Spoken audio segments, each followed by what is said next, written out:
Welcome to the 145 Rural Podcast, where we are here to strengthen music careers and communities one song at a time. And now, here's your host, Jacob Wing. Yay! Hello, everybody, and welcome to episode 8 of the 145 Rural Podcast. Really happy to have you here with us today. And today we're going to jump onto a subject of adopting a do-it-yourself mentality or mindset. So we're just going to get right into it. And the biggest reason that we're going to talk about this is that we are trying to help people from smaller communities, the outside rural communities, and those people in larger communities that don't quite have the connections yet. And one of the biggest things that can get in your way of taking a step forward or making moves to become what you really want to become in a musical sense is yourself and your mindset, and always finding a reason why not to do something or why you can't achieve something. And today we're just going to talk about how to get around that and how to, instead of seeing everything as a obstacle or reason not to get there, as and adapting more of an I can do this and I just don't know how yet, and how to turn that into an opportunity is the short version of that. And so the why is really just you would adopt this do-it-yourself mentality just because if you really want to get anywhere and achieve anything, the only way to get there is for you to take those steps. And the only person that's going to be in your way because of that is yourself.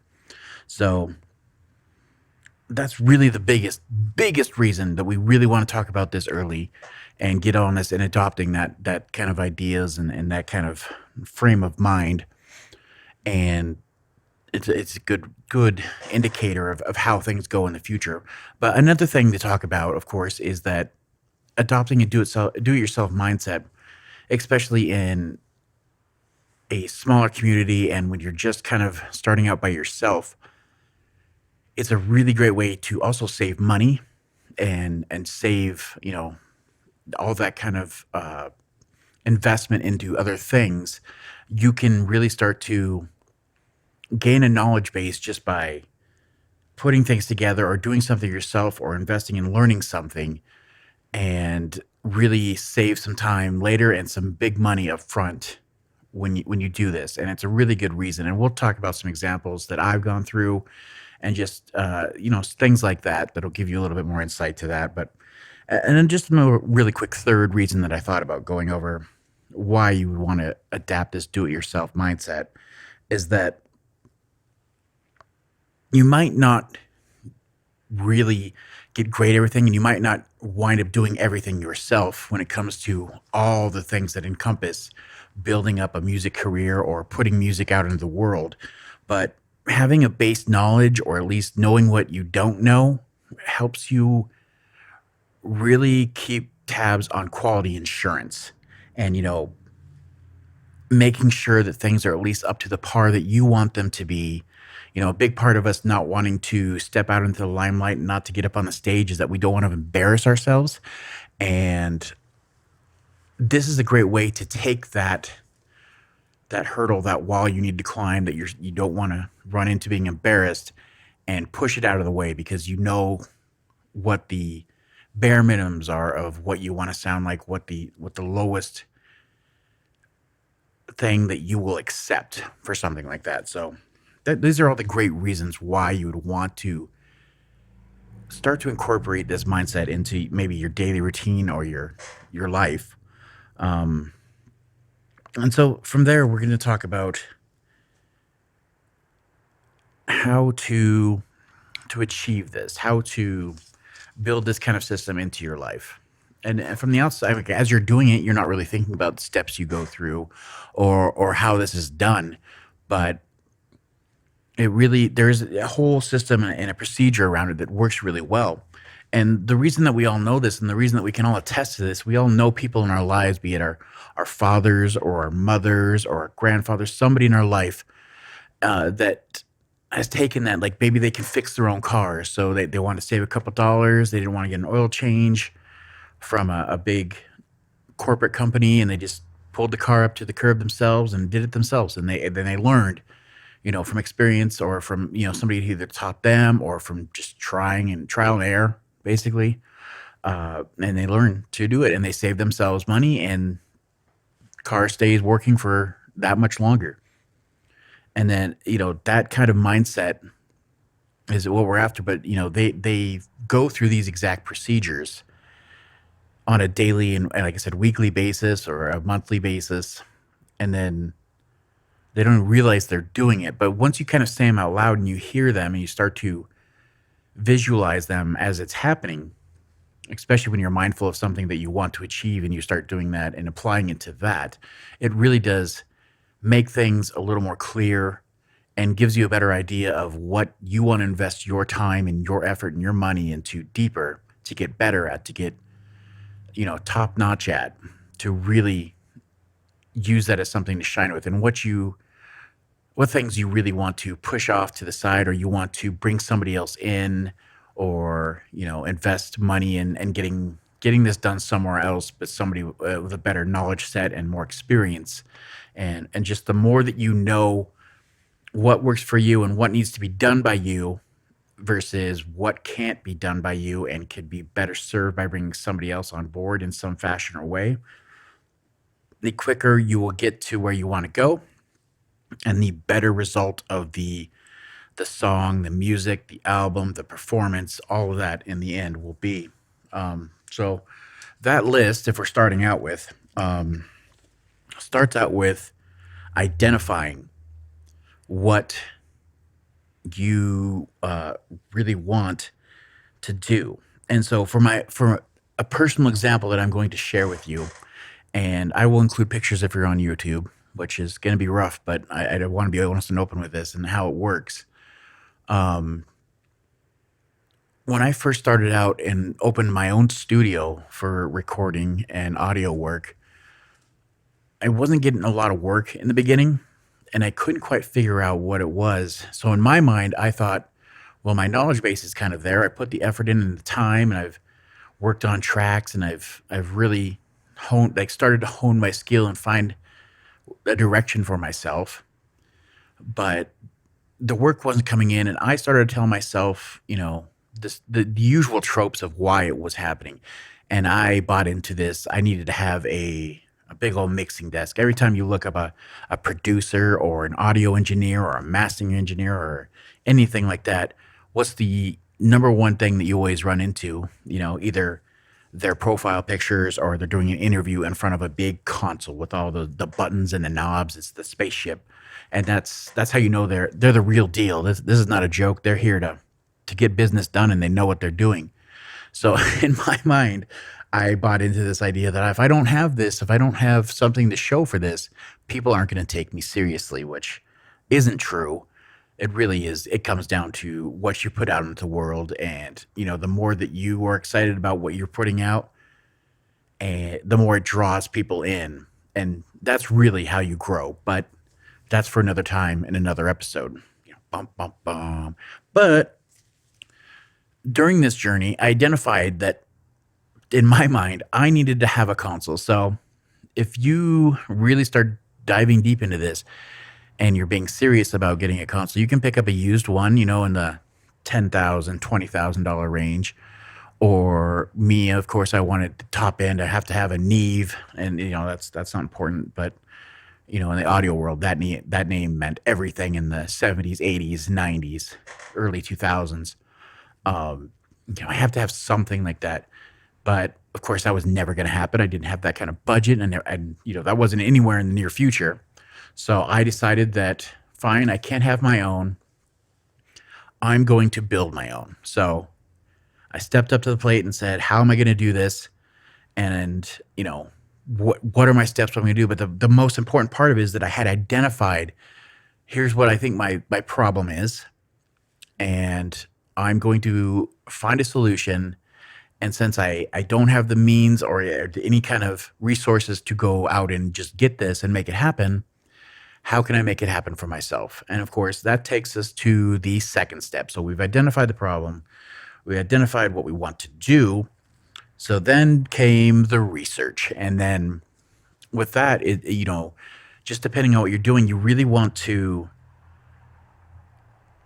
check out all the ends of the spectrum, whatever it may be, and everything has its different ends of how far you're willing to go and put into it, how much knowledge you need, how many tools you'll need to accomplish this. That is a spectrum that you're going to have to identify and deal with, and that comes through the research. And if we're going back to this example of me building this exact desk right here, if you're on YouTube and you can see it, and I'll post pictures of the process itself, so you can take a look at that. But as we started to dive into this and do the research, I started going into, okay, well, finding people who had done it and watching their YouTube tutorials of that happening, which there weren't many, to be quite honest, not as many as I thought there was going to be, that's for sure. And that kind of got me somewhere, got my fire lit. It kind of made me figure out what kind of design I wanted and what I was willing to do and what I wasn't willing to do. And it really, really fast figured out what tools I have to work with versus what tools like these professional woodworkers have, or people that have you know 10 years, 20 years of carpentry experience, which I did not have. That wasn't going to happen. So, I had to make sure what I could do and what I couldn't do through this research process. And then from there, you got to go deeper. You really have to, you can't just skim the surface and go at it, because you're going to just wind up costing yourself so much more time. So the deeper that you can get into the research, the better off you are. So at this point, I've watched some people build some things in this example, and from there, it was going into finding people that had put plans out there, actual, diagrams and worksheets of, here's what I used, here's the pieces of wood I had to have, here's the lengths that I used, here's some of the tools I had to have, and from there, it became easier to put that whole plan together. So, and from there, it just kind of segues nice right into step number 3, which is to make a plan. And so, if going from research into developing this plan, again, I'm going to really say and really strongly suggest that it's time to put things on paper. I know it's a little bit old fashioned, and today we just kind of want to learn what we need, surface level, and then just go at it and learn that way, and just go off and do what we want to do and learn, learn by mistake. But having a piece of paper and something to look at and something to reference as you're taking these steps to make it happen, or to build something, really, really can make or break what you're trying to do. If you sit down and you put on paper, I need these supplies, this, and this to accomplish it. I want it done by, roughly this date. Just give yourself some kind of idea of how long it's going to take you, either hours, days, when you should have this done by. And then from there, it's going to help you avoid, trying to create what you're trying to create, and then running back and forth trying to, like, I don't have this to do this today, so I'm going to put it off, or I'm not able to get this done today, so it just starts to move to the back of the bus. We're not going to think about how to get this done today, and then it gets put off, and we just keep putting it away and then not picking up the toy again. So with the plan, it's much easier to avoid that.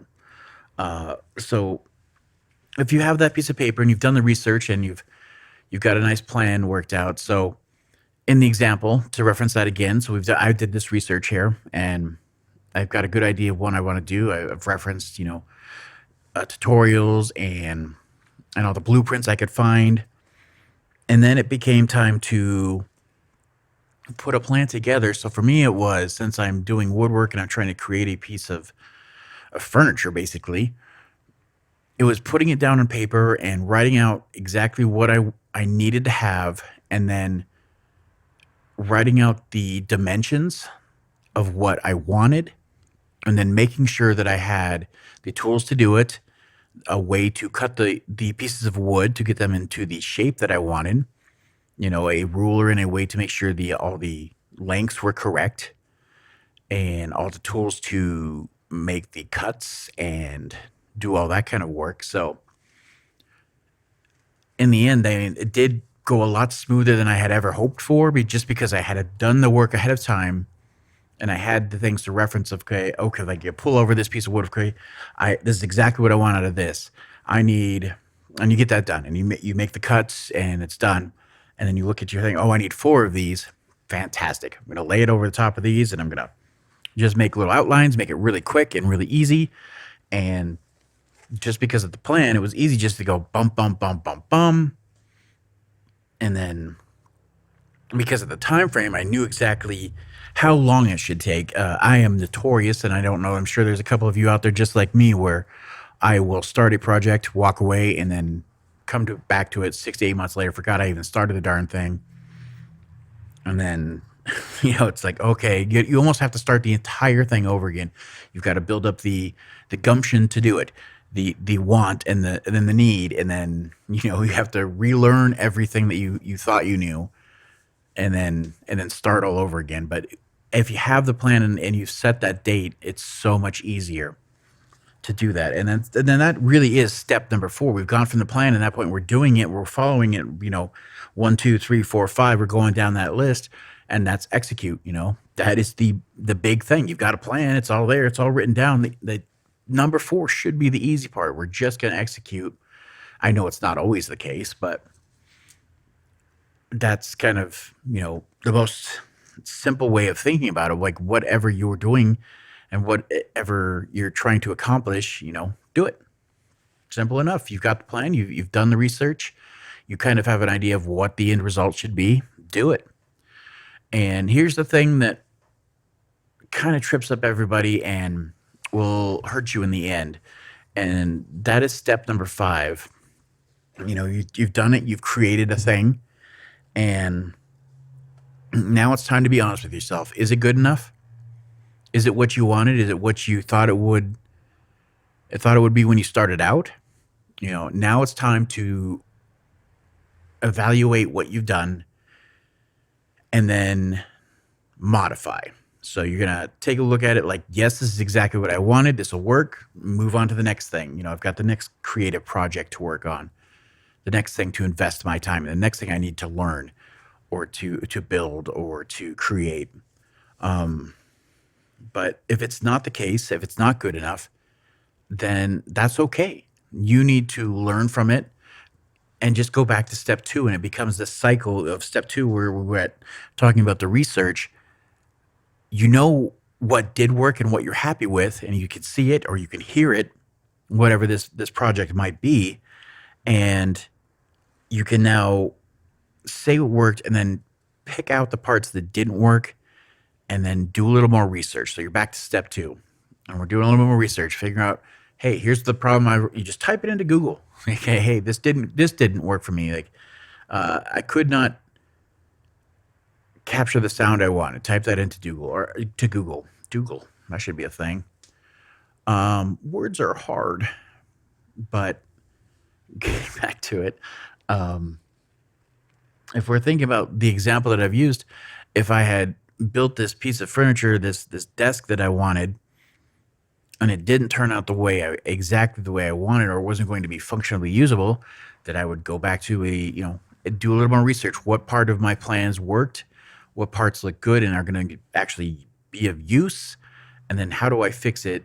And then you go, step 2, you've done the research. Step 3, you're going to make a new plan. And then I need to fix this. Oh, here's a new idea. Here's a new layout that I'll use. And then you go to execute, and then boom, either you've done it and you've learned even more from doing this, or, repeat the cycle. So that's kind of the idea and the mindset, and a real easily, step by step, what it looks like, what it feels like to do it. And like I said, just using this example, I'll post some pictures, and I've from the day that I did this one project, I have been so very happy with the end results and my desk. I love it to death. And everybody that ever comes in here, it's like, I get compliments on it, and it feels pretty good. Feels pretty nice.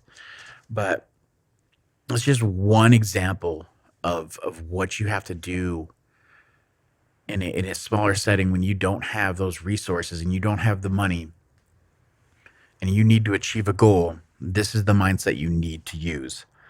Um, and that really goes for everything. I mean, at some point, you're going to have to decide in your career if you want to record your own music. How are you going to get your music out there? Some people want to invest that kind of time, and you know exactly how they do it. They pick a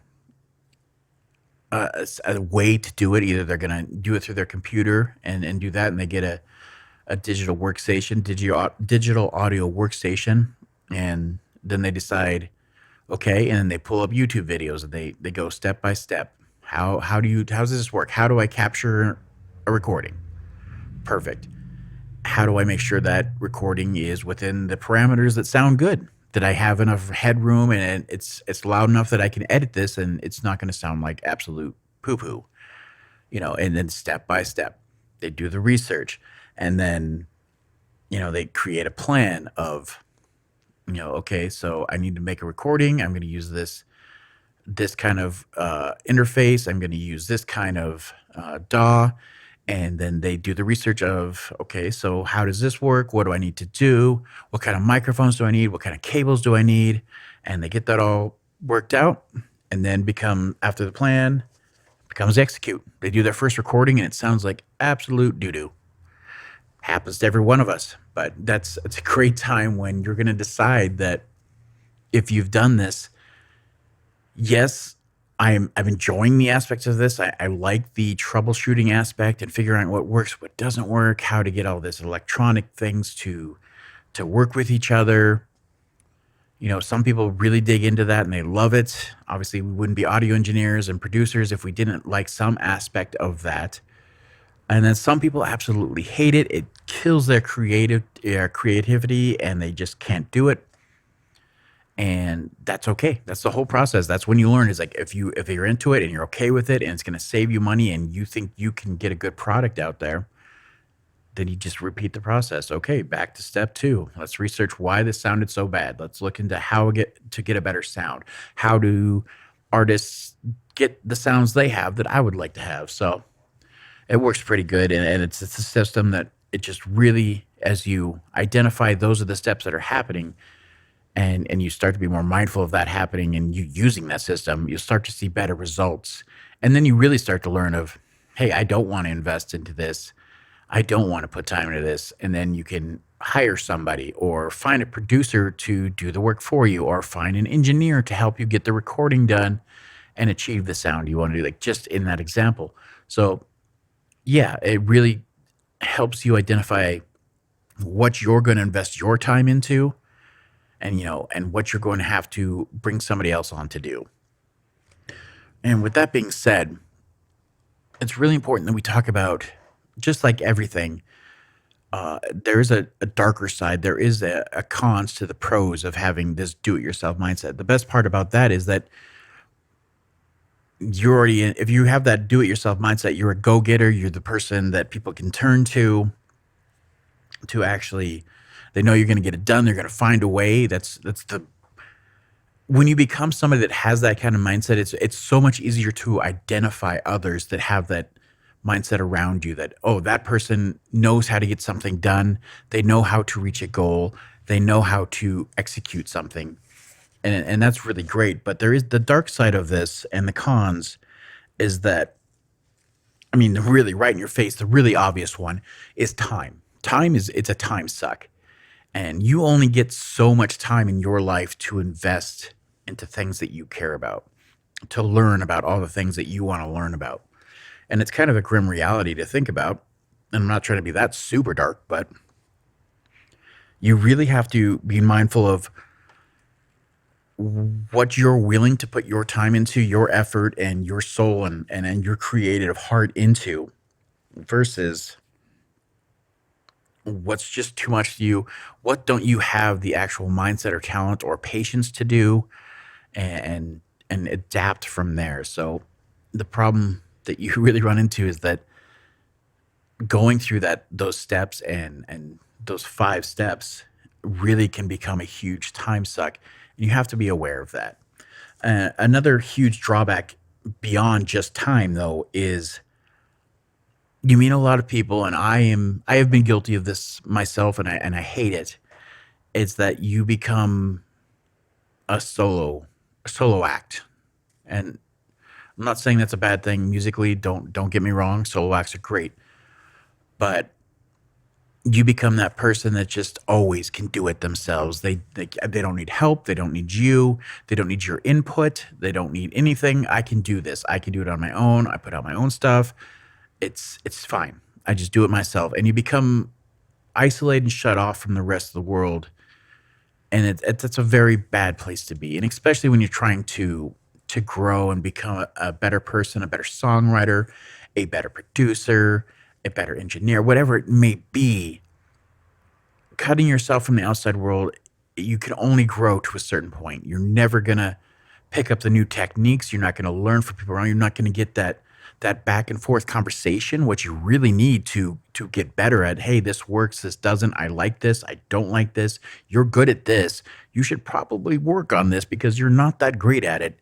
Those words hurt sometimes, but sometimes there's some truth in them, and you just, okay, I'm gonna suck it up a bit, and I'm gonna get better at this. I know I'm not the greatest, so I'm gonna go back to those steps, and I'm gonna do a little research. I'm gonna do a little bit of planning, and then I'm gonna execute it, and then you go back to those steps, and bam, I mean, God, obviously they did the hard part of identifying what you needed to work on. So, but there's that con. If you don't have that community and that those resources to go back and forth with other people, you really limit and stifle what you can accomplish. And then that becomes even the more that I've learned, and that you can reference this yourself. Anybody that you like their music, even if they're a solo act and you really respect them, they didn't get to the level that they're at or achieve the things that they've achieved without having other people behind them. There's always somebody else, helping with the writing, helping with the capturing the sound in some way. There's always somebody helping them put on a good show that's doing the booking or doing, the reaching out to venues, and then, putting the performers on the stage with them and making sure everybody gets paid. You can't achieve any of this without having some kind of community or group around you. And that's just part of it. Even if you go a little bit further on that and you're still looking into the people that you really enjoy, some of the greatest works in this world have been done between other people. Like, we all love to reference the Beatles, and a lot of those songs don't come together and come together. Okay, that was all right. Horrible joke, dad joke. I'm sorry. I won't edit that out. You can laugh at me and make fun of me. But we can all come together and make something bigger than ourselves. And that really should be the end goal. If we want to find a way to make something bigger than ourselves to share with everybody out there. And using that example with the Beatles, like, they don't come together if they don't have, Paul and John putting together these songs and the structures, and then, George adding these elaborate parts behind to add counter melodies, and, Ringo putting on the drum beats. I can't believe I know all their names. That's weird. But still, I mean, you kind of miss out on that part of life where you get to build something together with other people and share it and achieve something that you just couldn't without yourself. That's one of the dangers of having a do-it-yourself mentality and just going too far with it. You shut yourself off. It's all about you. And you see this in the music world a lot. And especially with people I like to talk about, and they're always afraid about making a band because it always becomes, about a person's ego, and it becomes the infighting and the drama because they start walling themselves off. It's like, I'm not getting the respect. I could do this myself. I don't need them. But that might be true, but you're never going to create what you did with the others around you. You won't ever get to the heights without other people holding you up and being a part of that journey. So you really need to be mindful of that. And then the last thing I just want to touch upon is, and especially we're seeing it a lot in these creative fields with, people that do the creative works, YouTube, any kind of musicians, social media influencers. And if you have a do-it-yourself mentality and you start taking on, a little bit more here and there, you're growing. So now you need more content, you need better content, you need to invest more, editing time into your content and all this kind of thing. And we start seeing and hearing a lot about burnout. And that is one of the huge flaws with the do-it-yourself mentality. And that's why you really have to learn your balance where if you're investing your time into something and you're doing all the work and then you're getting better at this, but the problem is that if you don't know where too much is too much is too much, for yourself, where you're going to stop being interested in it, or it's you just can't do it anymore, or you're not getting the results you want. If you're not aware of that, you're going to burn yourself out, and then you're back to square one. You're going to stop doing it. It doesn't mean that you don't still have that aspiration and want to achieve those goals, but you're going to come back to it at a later point, and you're back to step one. Identifying what the problem was and what you want to do, and then you're going through the steps again, but you got to relearn everything. You've lost that benefit of everything you've done, and a huge part of everything that we don't talk about enough is momentum, and that's completely wiped out. When you burnout is the end of momentum, pretty much. So those are just some things to be aware of and be mindful of. And there is always a dark side to everything. There's always a con to every pro. So, but like I said, with this, and the more you do it, and the better you become at it, and a real big thing to take away from this is that, like I was stating before, you'll be able to pick out those people who have that kind of drive and that do-it-yourself mentality that I can do it, I'll find a way. And those are the people that you want to surround yourself with. Those are the people that you want to collaborate with. Those are the people that you want to draw in and build something with them or alongside them. I mean, just in any way you can. So if you haven't noticed, if you're doing something big or something really grand or something that you pour yourself and your heart's really showing, it's out on your sleeve and you're telling everybody, it will draw people in. People will want to be a part of that and share and put their talents and skills towards it to help you achieve that or to be a part of that achievement. And that's when you know that you're doing something meaningful and that your hard work and your mindset is in the right direction. So just having that awareness and building this into your daily routine is a huge win, and you should really think about doing it and being a little more mindful to it. So I will post those pictures up there that you guys can take a look at of the project that we referenced that I did for building a desk. If you want to take some laughs, or if there's some of you out there that are thinking about building your own desk or something like that, I'd be happy to help. I know that there's not a lot of resources out there that you'd really think there'd be a lot more out there on that, but happy to help. And then of course, I'll just put that on the notes here. You can either look below if you're doing the podcast, it'll be in the notes, or if you're on YouTube, it'll be down below. I'll just put the 5-step program there, this program that you can use to really start to visualize this do-it-yourself mentality. So I really want to thank you guys all again for taking the time to listen to the podcast or to watch the show. We seem to be growing, and it's slow but surely, and I really appreciate all you guys that are taking the time to do this, and I'm really loving the feedback I'm getting out from everybody. So thank you so much. I'm really enjoying this, and I look forward to our next episode and seeing you there. So thank you so much. Have a good one. Bye. Oh, hey there. Didn't see ya. Thank you for joining me on In the Round. In the Round. I don't know where that music came from. But anyways, this is our end of the video segment where we just take a second to thank you again for listening and watching. And also to thank those special people that make this possible, our Patreon supporters. As you can see, they are listed here. Yeah, okay. They get the joke. We can stop now. Clearly, we don't have any supporters yet. We're just launching. But if you'd like to join our community and be one of the first few to jump in, we'd really appreciate it. And you could start to see an acorn blossom into a tree. So we'd really appreciate that help. If you'd like to subscribe to the YouTube channel so you get more of this content, it should be down there somewhere, or you can give us a like if you enjoyed the video. So thanks again, and see you again soon.